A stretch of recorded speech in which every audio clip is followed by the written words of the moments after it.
எங்க நல்ல ஆண்டவரே, இந்த மாலைக்காக உமக்கு நாங்கள் நன்றி செலுத்துகிறோம். உம்முடைய பிள்ளைகளாகிய நாங்கள் குடும்பமாய் உம்முடைய சமூகத்துக்கு வரும்படியான பாக்கியத்தை எங்களுக்கு கொடுத்ததுக்காக உமக்கு நன்றியும் ஸ்தோத்திரங்களை ஏறெடுக்கிறோம். நாங்கள் எங்கிருந்தாலும் ஒரு இடத்துல கூடும்படியான பாக்கியத்தை இந்த ஆன்லைன் வழியில எங்களுக்கு கிருபை தந்திருக்கிறதுக்காக ஸ்தோத்திரம். எந்த விதமான டெக்னிக்கல் இஷ்யூ வராதபடிக்கு, எந்த டிஸ்டர்பன்ஸ் இல்லாதபடிக்கு நல்லபடியா இந்த பிரேயர் நடக்க ஆவியானவர் உதவி செய்யும்படி ஜெபிக்கிறோம். எங்களோடு என்ன பேச சித்தம் வைத்திருக்கிறீரோ, எங்களோடு நீங்க தெளிவா பேசப் போகிறதுக்காக நன்றி. நாங்கள் ஆவலோடு காத்திருக்க எங்களுக்கு கிருபை தாங்க. எடுத்து நடத்துகிற பிள்ளையை உங்களுடைய கரத்துல கொடுக்கிறோம். அப்படி மறைத்து நீர் வெளிப்படும்படி நாங்கள் ஜெபம் பண்ணுகிறோம். ஆரம்பம் முதல் முடிவு மட்டும் உம்முடைய கிருபை எங்களை நடத்தட்டும். ஆண்டவரும் இரட்சகர் மீட்பருமாகிய இயேசுவின் நாமத்தில் வேண்டிக் கொள்கிறோம் பிதாவே. ஆமென். ஆமென். நல்லதொரு ஜெபத்தை ஏறெடுத்த சகோதரரை தேவன் ஆஸ்வதிப்பாராக. இந்த கூடுகையின் சார்பாக உங்களுக்கு நன்றியை தெரிவித்துக் கொள்கிறோம். இப்பொழுது நம்ம செய்திக்குள்ள போறதுக்கு முன்பாக ஸ்கிரீன் ஷேர் பண்ணிட்டு இந்த செய்திக்குள்ள போகலாம். என்னுடைய ஸ்கிரீன் தெரியுதான்னு மட்டும் நீங்க சொல்லுங்க.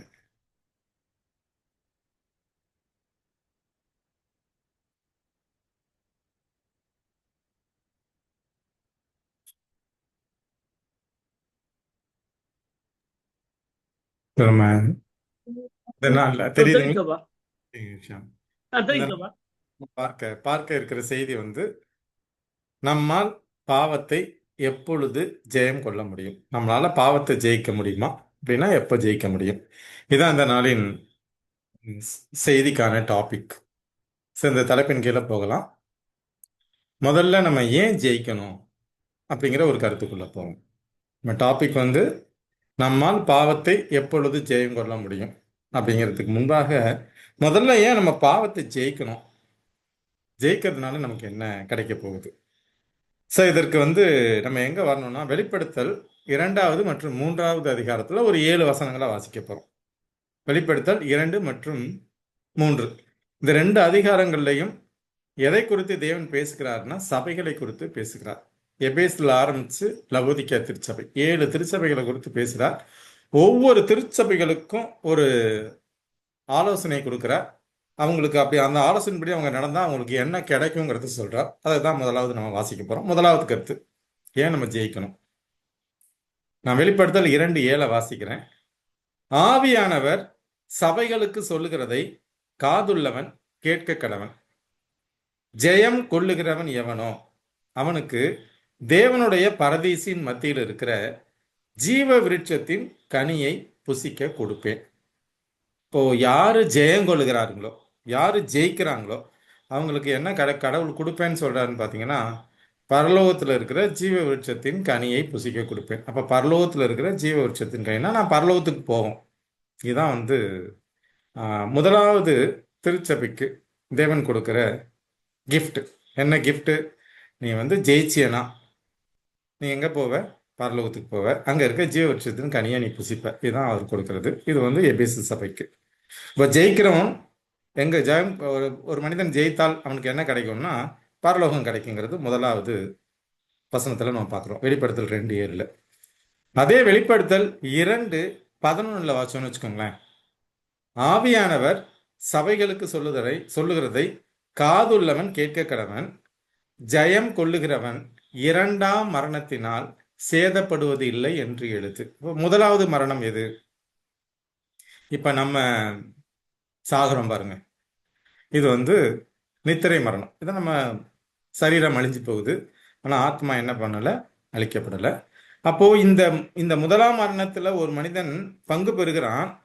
ஆனா அவன் வாழ்நாளில் தேவனுக்கு பிரியமாக வாழ்றான். அவன் என்ன பண்றான்னா பாவத்தை ஜெயிக்கிறான், பாவத்தை ஜெயம் கொள்கிறான். அப்படின்னா அவனுக்கு 2ஆம் மரணம் கிடையாது. இப்ப 2ஆம் மரணம்னா என்ன அப்படின்னா உங்களுக்கு ஆத்மாவையும் சரீரத்தையும் சேர்த்து அழிப்பது. இப்போ நம்ம ஒரு வசனத்தை பவுல் எழுதுறாரு. என்ன எழுதுறாருன்னா, மரணத்துக்காக பயப்படாதீங்க, ஆத்மாவையும் மரணத்தையும் சரீரத்தை ஒருத்தன் அழிக்கிறான், அதுக்கு பயப்படாதீங்க, ஆத்மாவையும் சரீரத்தையும் சேர்த்து அழிப்பவருக்கே பயப்படுங்கள்னு ஒரு வசனம் பவுல் பேசுவார். இப்போ இங்க பாத்தீங்கன்னா 2ஆம் மரணம்ங்கிறது எப்ப கொடுக்கப்படும்னா துன்மார்க்கர்களுக்கு இயேசு கிறிஸ்துடைய 3ஆம் வருகையில கொடுக்கப்படும். முதலாவது வந்தாரு, நமக்காக மரிச்சிட்டு போனாரு. 2வது வரும் பொழுது இந்த மரித்த பரிசுத்தவான்களையும் உயிரோடு இருக்க பரிசுத்தவான்களையும் எடுத்துட்டு போயிடுவாரு. மூன்றாவது முறை வரும்பொழுது தான் என்ன பண்ண போறாருன்னா, இங்க இருக்கிற துன்மார்க்கர்களை எழுப்பி அவர்களுக்கு மரணத்தை கொடுக்க போறார். அப்போ ஜெயம் கொள்ளுகிறவனுக்கு இரண்டாம் மரணம் வராது. அவன் நித்திரை மரணத்தோட சரி. நித்திரை மரணத்துக்கு அப்புறம் அவன் என்ன பண்ணிடுவான்னா பரலோகத்துக்கு போயிடுவான். ஆனா துன்மார்க்கர்களுக்கு இரண்டாம் மரணம். இரண்டாம் மரணம்ன்றது சரீரமும் ஆத்மாவையும் சேர்த்து அளிப்பது அப்படிங்கிறத நம்ம புரிஞ்சுக்கலாம். அப்போ வெளிப்படுத்தல் 2:11 ரெண்டாவது சபைக்கு என்ன ஆலோசனை கொடுக்குறாருன்னா, நீ ஜெயிச்சியனா உனக்கு என்ன வராதுப்பா, ரெண்டாவது மரணம் வராது அப்படின்னு சொல்றாரு. மூன்றாவது ஒரு இதே விஷயம் ஜெயங்குழுதலை பத்தி பார்க்கலாம். மூன்றாவது திருச்சபைக்கு வெளிப்படுத்தல் 2:14 ஆவியானவர் சபைகளுக்கு சொல்லுகிறதை காதுள்ளவன் கேட்க கடவன். ஜெயம் கொள்ளுகிறவனுக்கு நான் மறைவான மன்னாவை புசிக்க கொடுத்து அவனுக்கு வெண்மையான குறிக்கல்லையும் அந்த கல்லின் மேல் எழுதப்பட்டதும் அதை பெறுகிறவனே அன்றி வேறு ஒருவனும் அறியக்கூடாததுமாகிய புதிய நாமத்தையும் கொடுப்பேன் என்று எழுது. அப்போ மூன்றாவது சபைக்கு என்னன்னா, அதுவும் ஏறக்குறைய பரலோகத்தை கொடுக்கறது தான் அந்த வசனங்கள் இப்படி பேசுது. இப்போ அவனுக்கும் ஜெயம் கொள்றவனுக்கு என்ன கிடைக்குன்னா, மறைவான மண்ணானா பரலோகத்துல கொடுக்க போறார். தேவர்கள் சாப்பிட்ற உணவு அது, அதை அவனுக்கு கொடுப்பேன் அப்படின்னு மூணாவது திருச்சபைக்கும் அதே தான் சொல்றார். நான்காவது திருச்சபை வெளிப்படுத்தல் 2:26 ஜெயம் கொண்டு முடிவு பரியந்தம் என் கிரியைகளை கை கொள்ளுகிறவன் எவனோ அவனுக்கு நான் என் பிதாவினிடத்தில் அதிகாரம் பெற்றது போல ஜாதிகள் மேல் அதிகாரம் கொடுப்பேன். இப்போ மேல பரலோகத்துல போய் இங்க இருக்கிற மக்கள் என்ன பண்ண போறாங்கன்னா, இங்க உள்ள ஜாதிகளுக்கு என்ன பண்ண போறாங்க, அவங்க தான் பரலோகத்துக்கு போற பரலோகத்துக்கு நம்ம போறோம், நம்ம தான் என்ன பண்ணுவோம்னா தீர்ப்பு எழுதுவோம். ஈவன் சாத்தானுடைய தூதர்களுக்கே நம்ம தான் தீர்ப்பு எழுத போறோம். அப்போ அதுவும் எங்கன்னா, அதுவும் பரலோகத்துல யாருக்கு, ஜெயிக்க போறவர்களுக்கு. இது நாலாவது திருச்சபைக்கு கொடுக்கப்படுகிறது. அடுத்தது வெளிப்படுத்தல் 3:5 ஜெயம் கொள்ளுகிறவன் எவனோ அவனுக்கு வெண் வஸ்திரம் தரிப்பிக்கப்படும்.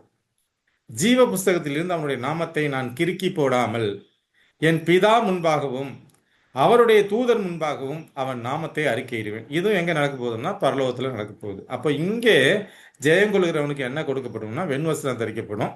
அவனுடைய பேர் ஜீவ புஸ்தகத்திலிருந்து கிறுக்கி போடப்பட மாட்டாது. எங்க தேவன் பிதா இயேசு கிறிஸ்து அறிக்கையிடுவார்னா, பிதாவுக்கு முன்பாக பரலோகத்துல நம்ம பேரை என்ன பண்ணுவார்னா, நம்மளுடைய பேரை தூதர்களுக்கு முன்பாக நம்ம பேரை அறிக்கையிடுவார். இதுவும் எங்க நடக்க போகுதுன்னா பரலோகத்துல. அடுத்தது வெளிப்படுத்தல் 3:12 ஜெயம் கொள்கிறவன் எவனோ அவனை என் தேவனுடைய ஆலயத்திலே தூணாக்குவேன். அது நின்று அவன் ஒரு காலும் நீங்குவதில்லை. என் தேவனுடைய நாமத்தையும் என் தேவனால் பரலோகத்திலிருந்து இறங்கி வருகிற புதிய எருசலேம் ஆகிய என் தேவனுடைய நகரத்தின் நாமத்தையும் என் புதிய நாமத்தையும் அவன் மேல் எழுதுவேன். இப்போ நம்ம பரலோகத்துல போயிட்டு ஒரு 1000 வருஷம் அரசாட்சி முடிஞ்ச உடனே அங்க இருந்து அந்த அந்த பரலோகமே என்ன பண்ண போகுதுன்னா புதிய எருசலேம்னு அதை சொல்லுவாங்க. அங்கிருந்து என்ன பண்ண போகுது, பூலோகத்துக்கு கீழே இறங்கி வரப்போகுது. அதுக்கப்புறம் தான் இங்க புதிய வானம் புதிய பூமி படைக்கப்படுகிறது. நீங்க பாத்தீங்கன்னா, ஜெயம் கொள்ளுகிறவன் எவனோ அவனை என் தேவனுடைய ஆலயத்திலே தூணாக்குவேன். அது நின்று அவன் ஒரு காலம் நீங்குவதில்லை. என் தேவனுடைய நாமத்தையும் என் தேவனால் பரலோகத்திலிருந்து இறங்கி வருகிற புதிய எருசலேமாகிய என் தேவனுடைய நகரத்தின் நாமத்தையும் என் புதிய நாமத்தையும் அவன் மேல் எழுதுவேன். இதுவும் எங்க நடக்க போறது, பரலோகத்துல நடக்க போறது. கடைசி சபை நமக்கு 7வது திருச்சபை வெளிப்படுத்தல் 3:21 நான் ஜெயம் கொண்டு என் பிதாவினுடைய சிங்காசனத்திலே அவரோடு கூட உட்கார்ந்தது போல ஜெயம் கொள்ளுகிறவன் எவனோ அவனும் என்னுடைய சிங்காசனத்தில் என்னோடு கூட உட்காரும்படிக்கு அருள் செய்வேன். இப்ப இங்க யாரு ஜெயிக்கிறாங்களோ அவங்க அவர் போய் எப்படி பிதாவுடைய சிங்காசனத்துல பக்கத்துல உட்கார்ந்தாரோ அதே போல அவருடைய சிங்காசனத்துல உட்காரும்படி நமக்கு அருள் செய்வேன்னு சொல்றாரு. அப்போ நான் ஏன் ஜெயிக்கணும்னா, இதுல பாத்தீங்கன்னா ஒவ்வொரு சபைக்கும் ஒண்ணுக்கு கொடுத்ததை ஒரு கிஃப்டை இன்னொருத்தருக்கு கொடுக்கல, ஒவ்வொருத்தருக்கும் வேற வேற கிஃப்ட். ஆனா அல்டிமேட்டா எல்லாம் என்னன்னா பரலோகம். அப்போ நான் ஏன் ஜெயிக்கணும்னா, நான் பரலோகத்துக்கு போகணும்னா இங்கே ஜெயிச்சாதான் நான் பரலோகத்துக்குள்ள போக முடியும். ஸோ இதுதான் நம்ம இந்த டாபிக், ஜெயம் கொள்ளுதல் அப்படிங்கிற டாபிக்கில் தான் நம்ம போக போகிறோம். இந்த டாபிக் என்ன அப்படின்னா, நம்மால் பாவத்தை எப்போது ஜெயிக்க முடியும். அப்போ நம்ம இங்கே ஜெயம்ங்கிறது எதுனா, நான் பாவத்தை ஜெயிக்கிறது தான் ஜெயம் தேவன் சொல்றார். அப்படி நான் பாவத்தை ஜெயித்தால் எனக்கு என்ன கிடைக்கும்னா பரலோகத்துக்கு போகிறது கிடைக்கும். அதனால தான் ஏன் நம்ம ஜெயிக்க வேணும்னா, நம்ம பரலோகத்துக்கு போனால் நம்ம என்ன பண்ணணும்னா ஜெயிக்கணும்.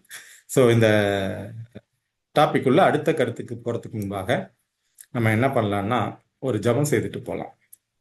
எங்களை அதிகமாய் நேசிக்கிற எங்கள் அன்பு ஆண்டவரே, இந்த நல்ல மாலை வேளைக்காக உம்மை துதித்து உம்மை ஆராதித்து உமக்கு நன்றி செலுத்துகிறோம். மீண்டுமாக ஆண்டவரே, நாங்கள் உமது அடியார்கள் இந்த ஜூம் இணைப்பின் வாயிலாக ஒன்று கூடி உமது சத்தியங்களை தியானிக்க வந்திருக்கிறோம் சாமி. ஆண்டவரே, ஆவியானவரை எங்களுக்கு கொடுங்க.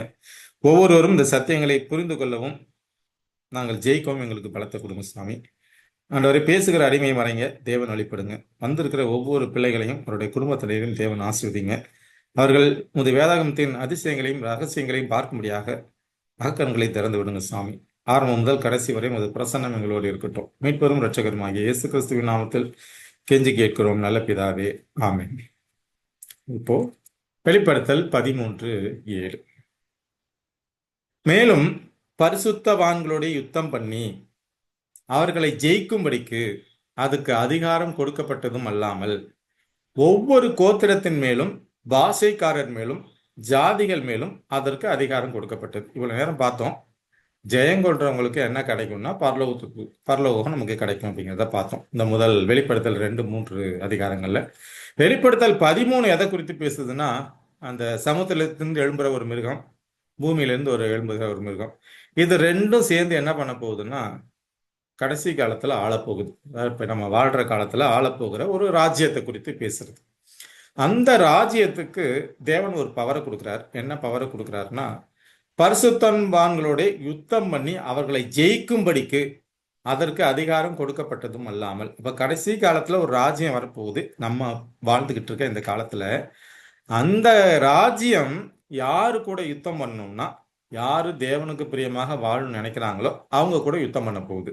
அதான் பரிசுத்தவான்களோட யுத்தம் பண்ணி அவர்களை ஜெயிக்கும்படிக்கு அதற்கு அதிகாரம் கொடுக்கப்பட்டதும் அல்லாமல் ஒவ்வொரு கோத்திரத்தின் மேலும் பாஷைக்காரர் மேலும் ஜாதிகள் மேலும் அதற்கு அதிகாரம் கொடுக்கப்பட்டது. அப்ப பரிசுத்தவான்களை ஜெயிப்பதற்கு, நீ வேணா என் பிள்ளையோட எப்படி யோபு கிட்ட இயேசு கிறிஸ்து தேவன் என்ன பண்றாருன்னா, பூமியில சாத்தானுக்கு ஒரு பவரை கொடுத்து, நீ வேணா அவங்கள போய் சோதனை பண்ணி அவனை ஜெயிச்சுக்கோ அப்படின்னு ஒரு பவரை கொடுக்குறாரோ, அதே போல கடைசி காலத்தை வாழ்ற பரிசுத்தவன்களை ஜெயிக்கிறதுக்கு, அதாவது அவங்களுக்கு ஒரு பரிசோதனை டெஸ்ட் வைக்கிறதுக்கு யாருக்கு கொடுக்குறாருன்னா, கடைசி காலத்துல எழும்பு போகிற சாத்தானுடைய ராஜ்யத்திற்கு ஒரு பவரை கொடுக்குறாரு.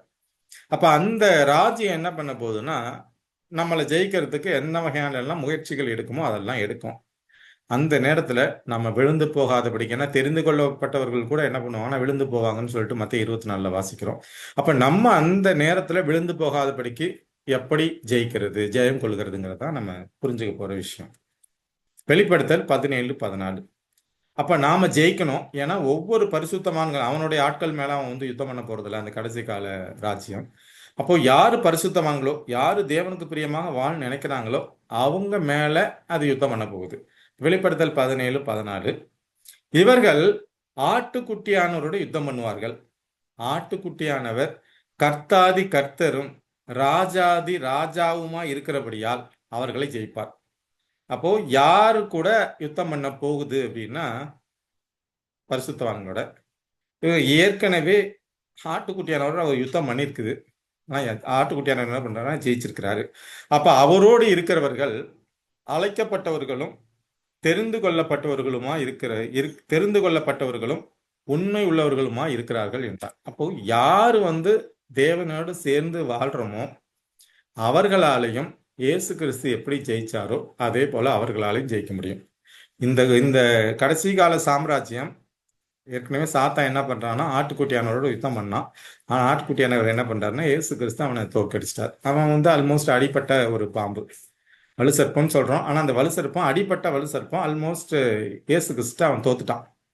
அப்போ அவனை தோக்கடிச்ச அவருக்கு அவனை எப்படி தோக்கடிக்கிறதுன்னு தெரியும். அப்ப நம்ம அவர் கூட போய் சேர்ந்து இருக்கும் பொழுது, அவருடைய கரத்துக்குள்ள என் கரத்தை வைக்கும் பொழுது நம்மளால என்ன பண்ண முடியும்னா அவனை ஜெயிக்க முடியும். அதான் இவர்கள் ஆட்டுக்குட்டியானவரோட யுத்தம் பண்ணுவார்கள். ஆட்டுக்குட்டியானவர் கர்த்தாதி கர்த்தரும் ராஜாதி ராஜாவுமா இருக்கிறபடியால் அவர்களை ஜெயிப்பார்.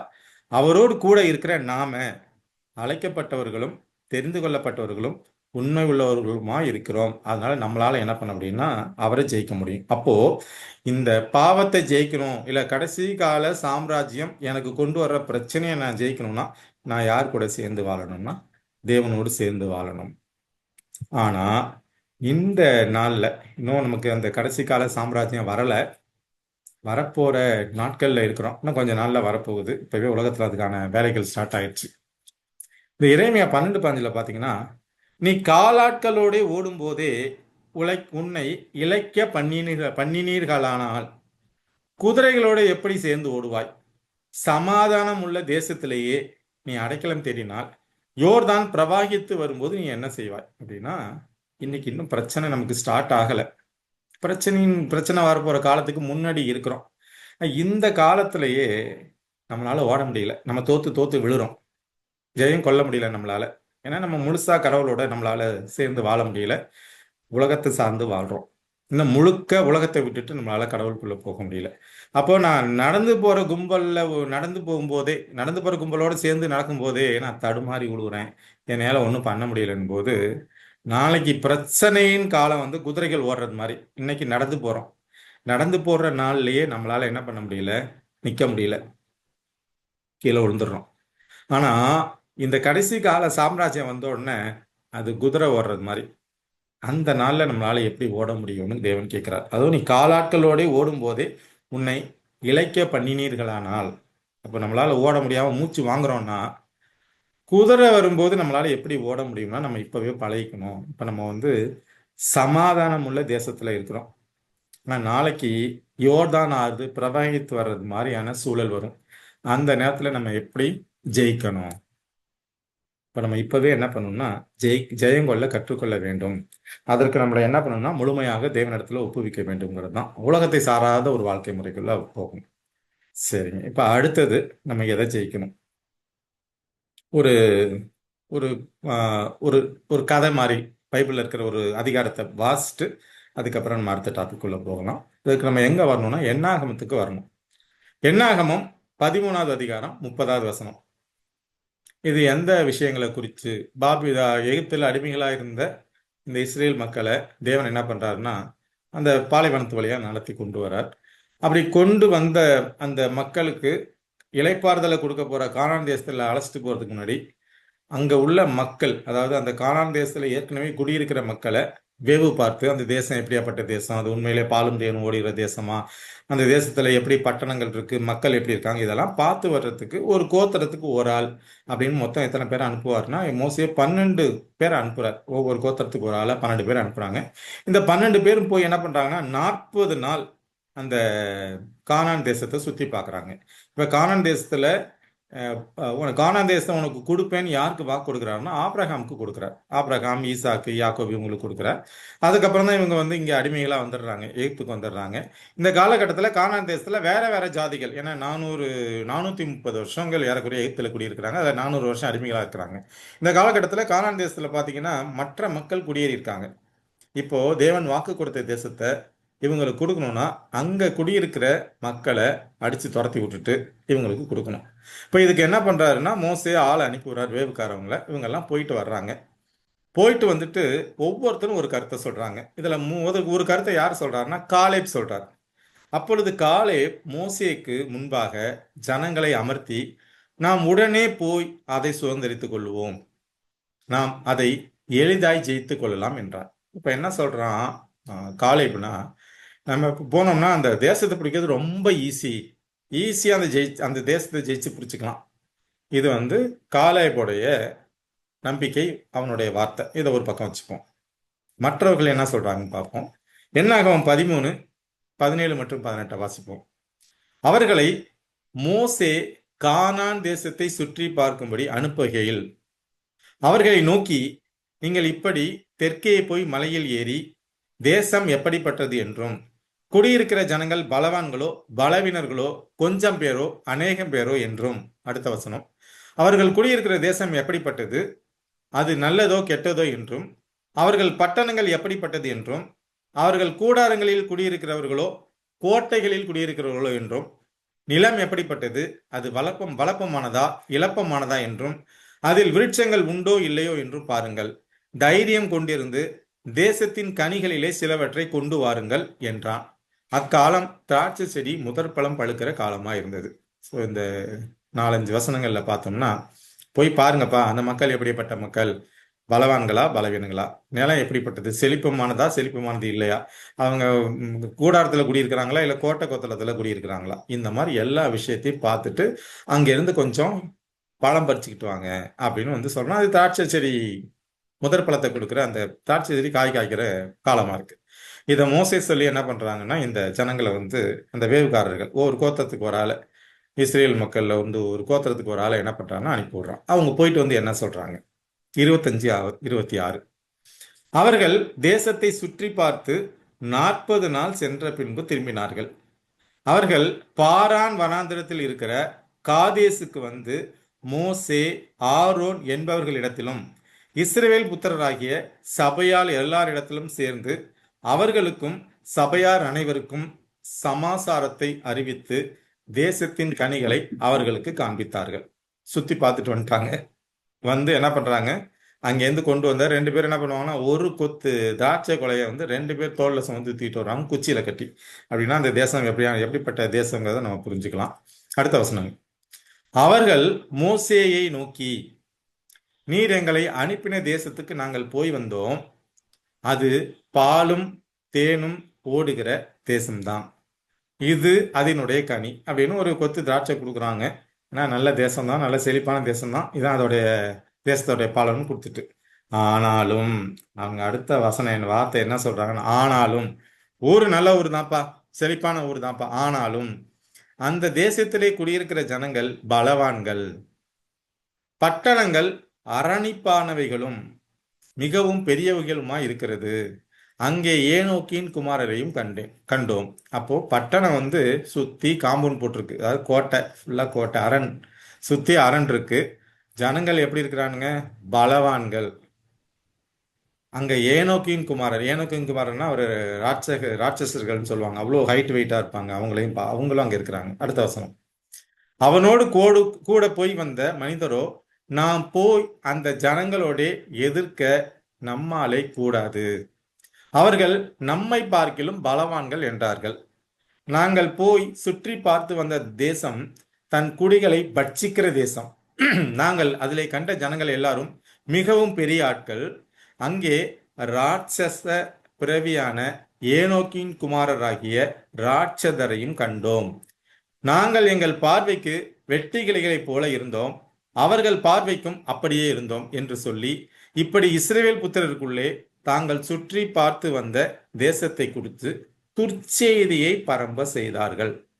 இப்போ தேசத்தை சுத்தி பார்க்கறதுக்கு மோசே ஆட்களை அனுப்புறான். அதுல ஒருத்தன் நல்ல செய்தியை கொண்டு வராரு. யாருன்னா காலேப். அது ஒன்றும் இல்லை, ஈஸியா ஜெயிச்சிடலாம், ஈஸியா பிடிச்சிடலாங்கிறாரு. ஆனா இங்க மற்ற ஆட்கள் என்ன சொல்றாங்கன்னா, ஒரு துர்ச்செய்தியை கொண்டு வராங்க. தேசம் நல்ல தேசம்தான், செழிப்பான தேசம் தான், பாலுந்தேன் ஓடுகிற தேசம் தான், அந்த தேசம் கொண்டு வந்த பழத்தெல்லாம் பாருங்க. ஆனா அங்க வந்து ஃபுல்லா அரண் போடப்பட்டிருக்கு, பெரிய பெரிய நகரமா இருக்கு, அரண் போடப்பட்டிருக்கு. நம்மளோட அவங்க பலவான்கள். அவனுங்க எல்லாரும் எப்படி இருக்கிறாங்கன்னா ராட்சசர்கள் மாதிரி இருக்காங்க. அவங்களுக்கு முன்னாடி நாங்க எப்படி இருக்கோம்னா வெட்டுக்கிளி மாதிரி இருக்கோம் அப்படின்னு சொல்லி பயமுறுத்துறாங்க. ஏன்னா இவங்க எகிப்துல எவ்வளவு வருஷமா அடிமைகளா இருக்காங்கன்னா 400 வருஷம் அடிமைகளா இருக்கிறாங்க. இவங்கள்ட்ட ஒன்றும் பெருசா ஆடு மாடு மேய்க்க தெரியும், அவ்வளவுதான், பொண்டாட்டி பிள்ளைய பார்த்துக்க தெரியும், மற்றபடி கத்தி எடுத்து சண்டை போடுற ஆட்கள் கிடையாது. ஆனா அங்க இருக்கிற ஜனங்கள் எல்லாரும் என்னன்னா போர் வீரர்கள். அவங்க எப்படி இருக்காங்க, இவங்களோட ஹைட் வெயிட்டா இருக்கிறாங்க. ஆனா இவங்களுக்கு ஒரு பயம். இதை நம்ம அப்படியே யோசேபாத் அப்படிங்கிற ஒரு ராஜாவுடைய காலத்துக்கு போனோம்னு வச்சுக்கோங்களேன்.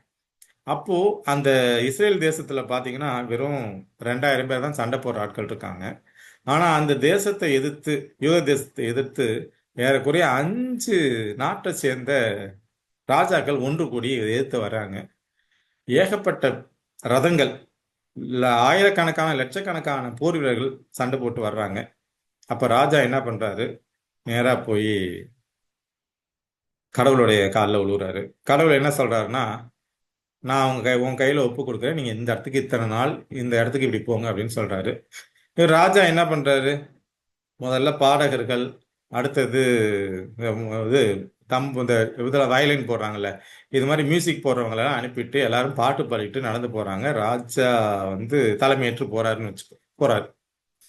இந்த ராஜா யாரை நம்பி போறாருன்னா தேவனை நம்பி தான் சண்டைக்கு போறாரு. இவங்க இவங்க கூட போற 2000 பேர் வந்து லட்சம் பேர் ஜெயிக்க முடியாது.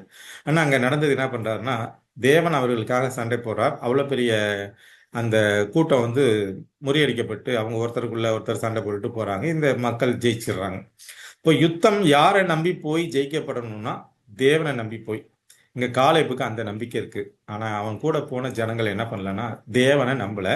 அவங்க லிட்ரலா இவங்க எவ்வளவு ஜனங்கள், இவங்களுடைய பலம் என்ன, அவங்களுடைய பலம் என்ன. சோ அதனாலதான் என்ன பண்ண முடியல. எனக்கு என்ன பண்றாரு கடவுள், நீங்க எவ்வளவு நாளா சுத்தி பார்த்தீங்க, 40 நாள் சுத்தி பார்த்தீங்கல்ல அப்படின்னு சொல்லி 40 வருஷம் திரும்ப அந்த வனாந்தரத்துல ஒரு நாளைக்கு ஒரு ஒரு நாள் நீங்க சுத்தி பார்த்தது ஒரு வருஷம் கணக்கு வச்சு 40 வருஷம் திரும்ப என்ன பண்றாருன்னா அந்த வனாந்தரத்துல அவங்கள போட்டு அடிக்கிறாரு. இதுல இருக்கிற எல்லாரும் செத்து போறாங்க. அவங்க பிள்ளைங்க தான் போய் கானான் தேசத்தை சுதந்திரிச்சுக்கிறதுங்கிறத நம்ம வந்து பார்க்கலாம். இப்போ என்ன ஆகும் 13:30 காலேப் என்ன சொல்றாரு, இவங்க ஒரு கருத்தை சொல்றாங்க, ஒரு துர்ச்செய்தியை.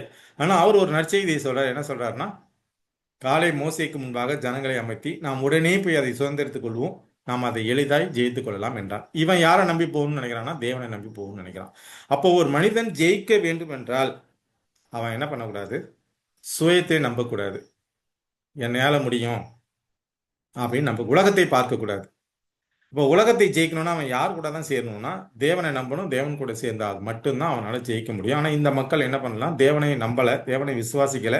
அவங்க என்ன பண்றாங்கன்னா சுயத்தையும் உலகத்தையும் நம்பி பார்க்கறாங்க. அப்படி பார்க்கும்போது என்ன பண்ண முடியாது, ஜெயிக்க முடியாது. அப்போ நாம பாவத்தை ஜெயிக்கணும். பாவங்கிறது உலகம், அது எல்லாமே சாத்தானுக்குள்ள தான் வருது. இப்ப நம்ம உலகத்தை ஜெயிக்கணும்னா நம்மளுடைய சுய பலத்தினால அதை ஜெயிக்க முடியாது. நம்ம அப்படி பார்த்தா பயந்து தான் போகும் இந்த மக்கள் மாதிரி. அப்ப நம்ம யாரை நம்பி தான் உலகத்தை, யாரோடு சேர்ந்தாதான் உலகத்தை ஜெயிக்க முடியும்னா தேவனோடு நம்மளுடைய கை கோர்த்தால் மட்டும்தான் நம்மளால என்ன பண்ண முடியும்னா உலகத்தை ஜெயிக்க முடியும்.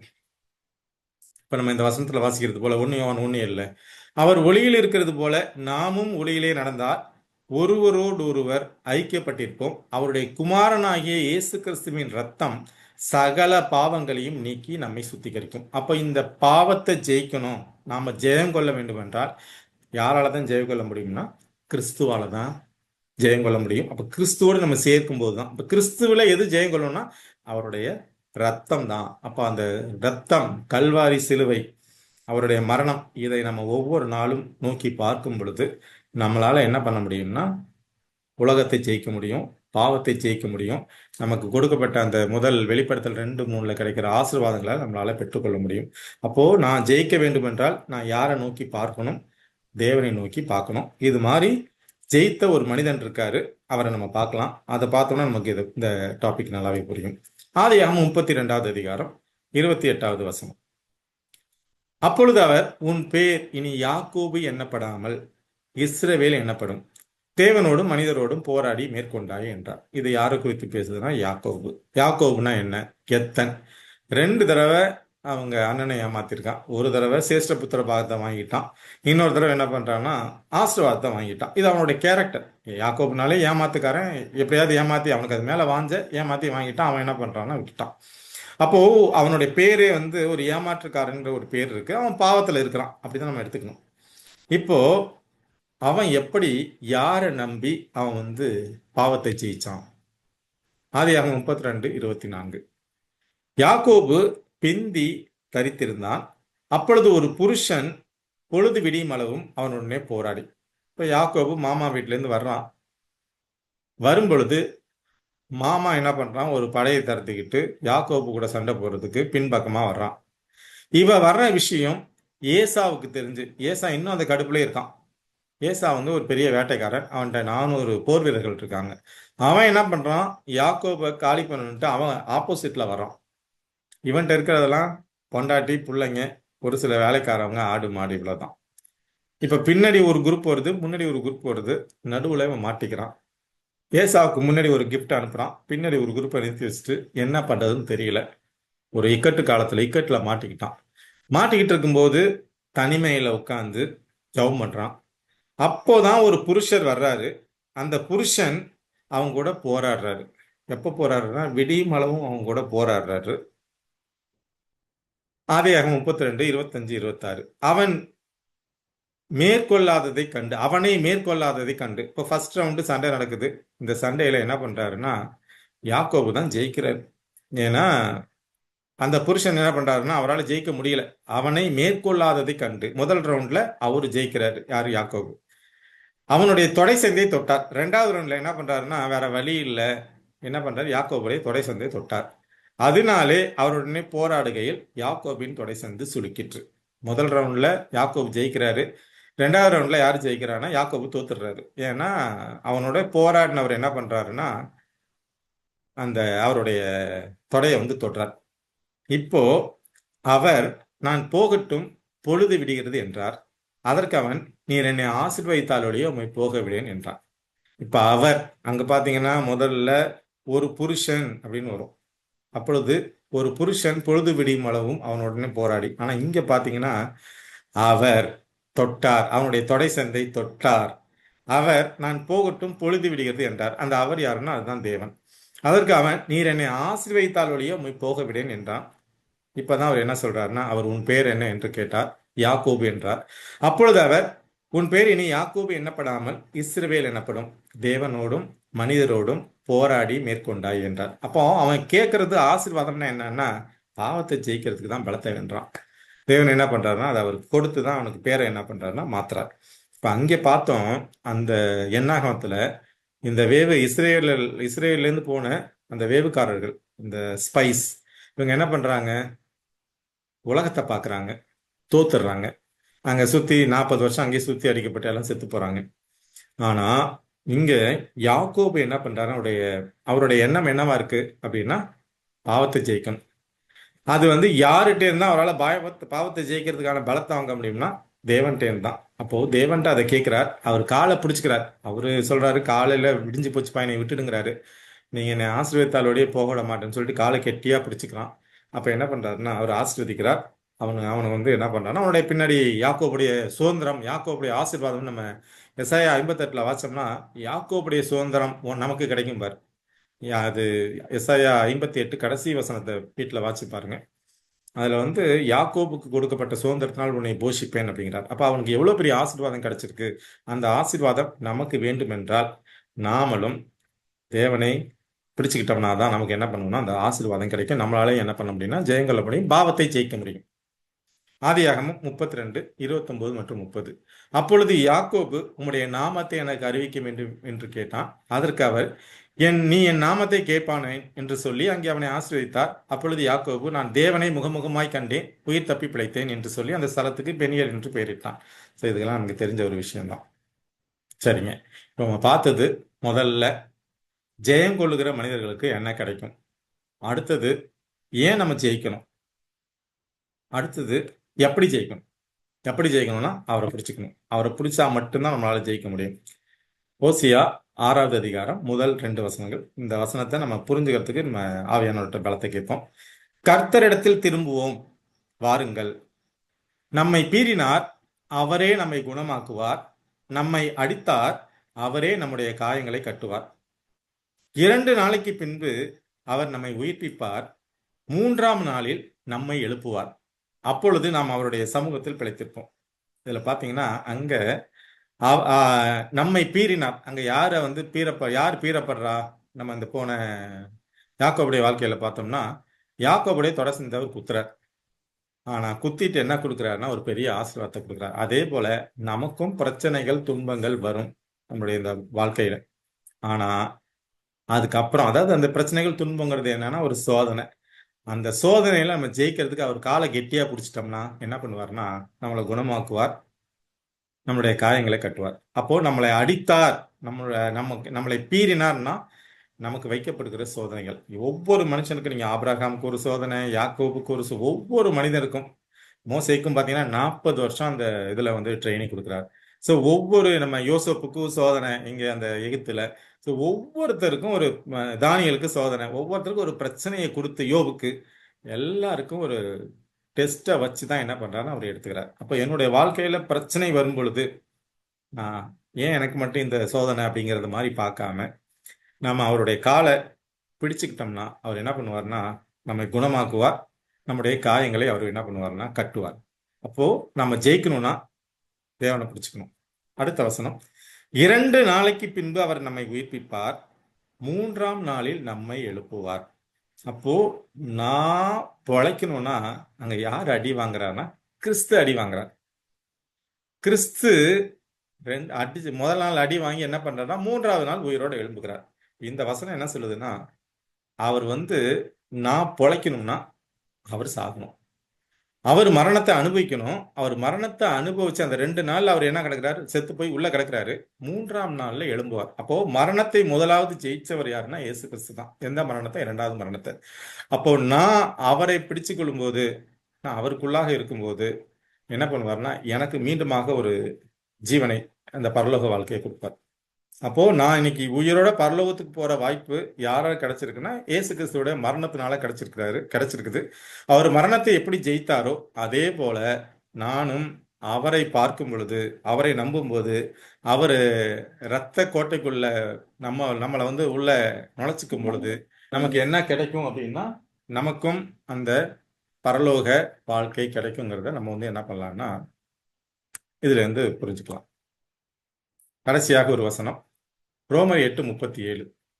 இவை எல்லாவற்றிலேயும் நாம் நம்பில் அன்பு கூறுகிறவர்களாலே முற்றும் ஜெயம் கொள்கிறவர்களா இருக்கிறோம். இவை எல்லாவற்றிலேயும் நாம் நம்மில் அன்பு கூறுகிறவராலே, நம்ம மேல யார் அன்பு கூறுறா? கிறிஸ்து. அவரால் தான் நம்மளால ஜெயிக்க முடியும். இப்போ இந்த டாபிக்